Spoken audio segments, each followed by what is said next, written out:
Anne Sinclair face à un déferlement d'injures. Touchée, elle réagit. Tout a dérapé après la publication d'un tweet. Femme de lettres et journaliste, Anne Sinclair suit l'actualité de très près.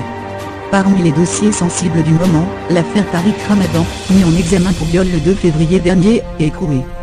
Ce rebondissement judiciaire est consécutif à la confrontation de Tariq Ramadan avec l'une de ses victimes présumées, une certaine Christelle, que Vanity Fair a rencontrée, et dont le nom a été volontairement transformé.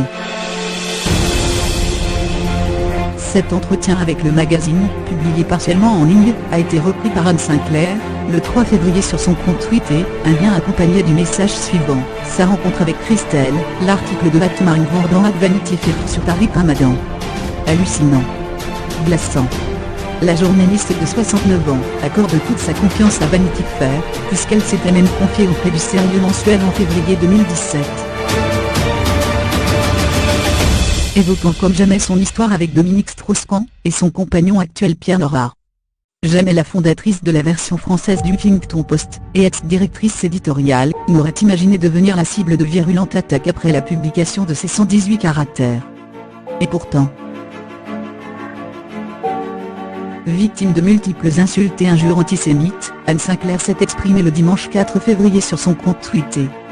Je veux remercier ici tous celles et ceux qui m'ont manifesté leur soutien et leur solidarité devant un déferlement d'injures.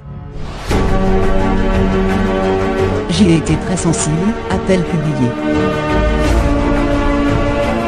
Anne Sinclair fait ici notamment référence au message de soutien envoyé par le philosophe et journaliste Raphaël Antevant, avec qui Carla Bruni Sarkozy a eu son fils aîné Aurélien, à celui de la journaliste de Vanity Fair Marion Van Rotterdaem, à l'origine de la rencontre avec Christelle, ou encore à celui de Manuel Valls.